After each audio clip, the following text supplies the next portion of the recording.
Welcome everybody, Mr. Gamer Guru 13 here with Chuck Van Pelt from the Retro Gaming Expo, the Portland Retro Gaming Expo. Now I just have a couple questions to ask you. First question is, I was watching on your YouTube channel, The Recycled Gamer, you made a light pen for the Vectrex system. How did you do that? Well, the idea for the light pen came because the actual light pen peripheral for the Vectrex is exceedingly rare. And because it's rare, it's very expensive to buy used. Right. In excess of $100 typically, depending on if it has a game with it or not. There were, I believe, 3 games for the Vectrex, and someone may correct me out there on that used the light pen. And what happened is a lot of folks have started to create these multi-carts for the Vectrex. And a multi-cart is a cartridge that has all the ROMs for all the Vectrex games. Okay. So, where in the past people didn't have the light pen games because they were rare, now they have this cartridge with the light pen games.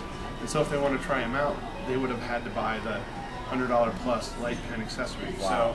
So I found a page where a guy had sort of reverse engineered the circuitry inside the light pen, and it looked pretty simple to me.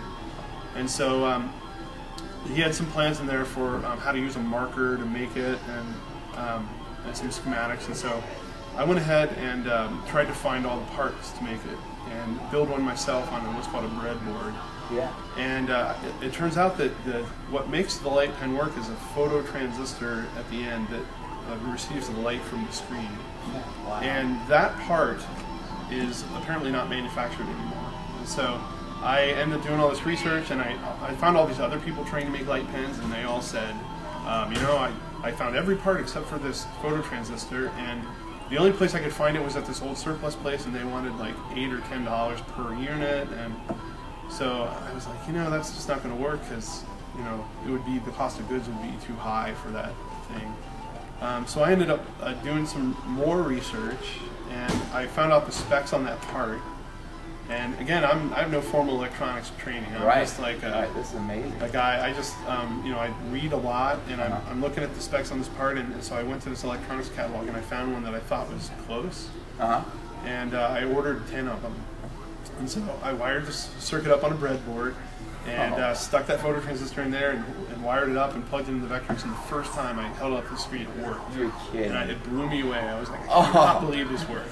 That is amazing. So from that point on, it was like a kind of a snowball effect. I bought a bunch of the marker. I use these dry erase marker cases, and I designed my own board that fits inside the case, and I etched those myself, and I hand wired the whole thing. And so the first time I did a batch of like 10 of them, I went on, I think it was Atari Age, and I said, you know, I'm making these light pens, and is anyone interested in these? Because, you know, I'd like to recoup my money from buying all the parts.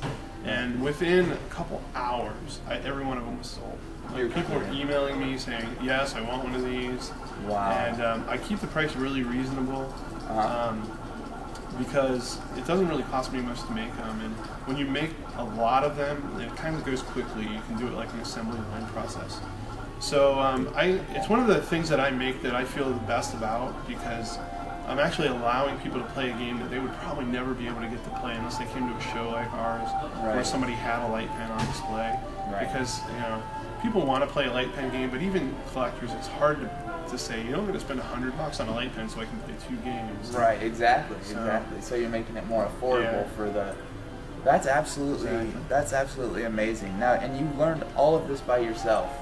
Just reading books and internet research. I mean, the internet is a very valuable tool. I'd recommend if anyone's interested in learning how to do these things, just Google is your friend. Right.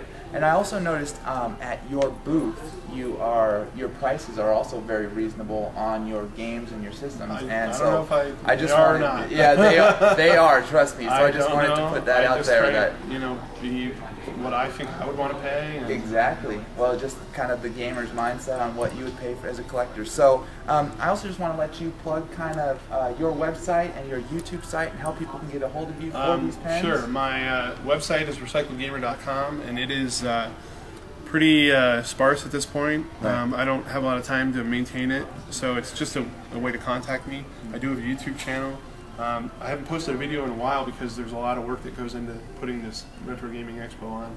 So, but you can expect to see maybe some more videos from me on some things I'm doing. And the Twitter account for Retro Gaming Expo is I run that. So anything you see on there is really, it represents the show, but it's me kind of spouting off my ideas and thoughts about things. So. Awesome. Well, thank you so much for your time, Chuck. Next time, stay tuned for the next interview. This has been Mr. Gamer Guru with Chuck Van Pelt at the Portland Retro Gaming Expo. Thank you so much.